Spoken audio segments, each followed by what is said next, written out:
Discover the world के मुअज़्ज़िज़ दोस्तों, क्या आप जानते हैं कि होलोकॉस्ट क्या है?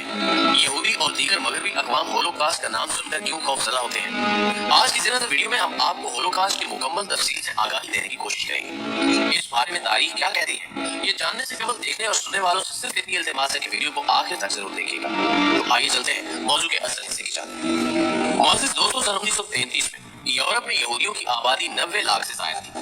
यूरोप के बेशतर यहूदी ऐसे मुल्कों में रहते थे जिन पर दूसरी जंग अज़ीम के दौरान नाज़ी जर्मनी ने या तो कब्जा कर लिया या फिर उन्हें अपने ज़ेरे असर कर लिया।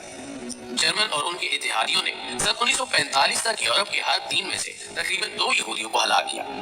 ये इक़दाम यूरोपीय यहूदियों के कत्ले आम पर मबनी नाज़ी पॉलिसी का हिस्सा था, हतमी हल से मौसूल किया। अगरचे नाज़ियों ने यहूदियों को जर्मनी के लिए सबसे बड़ा खतरा तस्वुर किया था और वो नाज़ी नस्ली इम्तियाज का बुनियादी निशाना बने, मगर निशाना बनने वाले दूसरे अफराद में 2 लाख के लगभग रोमा खाना बदोश भी थे।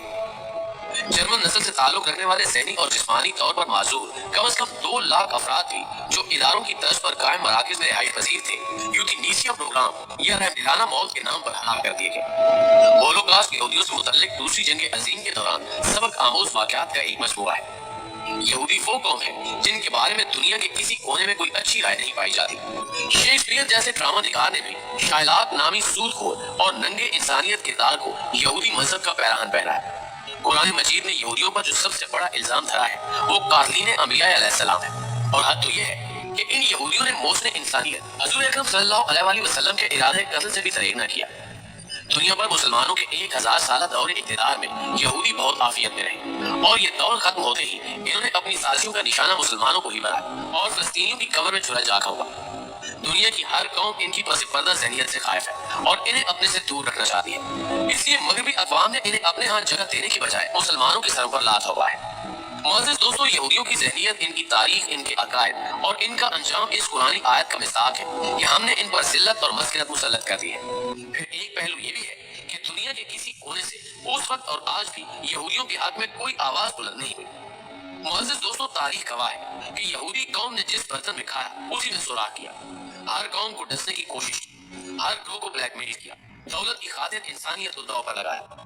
दूसरी जंग अज़ीम के इस अलमनाक पहलू का दूसरा तारीख तरीन रुख यह है कि जंग अज़ीम के दोनों मुतहारिफ फरीकों को सरमाया फराहम करने वाली बहुत बड़ी फर्क यहूदियों की ही मिल्कियत थी।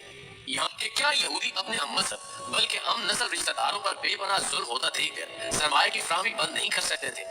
करीब था कि यहूदियों की नस्ल ही पूरे अर्ज से नाबूद हो जाती, लेकिन अल्लाह ताला ने कत्ले अंबिया, नाशुक्री, ज़िल्लत और मस्किनत और इबरत के इस निशान को क़यामत तक बाकी रखना है।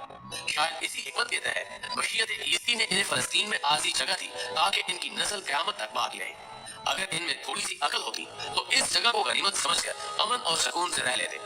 फ़लस्तीनियों ने इन्हें खा तो नहीं जाना था, लेकिन हैरत है इनकी दानिश पर कि अपने ही मेजबानों पर आज भी इन्होंने अरसा हयात तंग कर रखा है।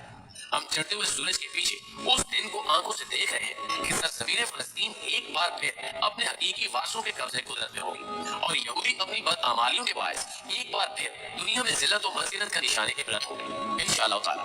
जी तो मुअज़्ज़िज़ दोस्तों, आज वीडियो आपको कैसी लगी कमेंट करके हमें भी जरूर बताइए।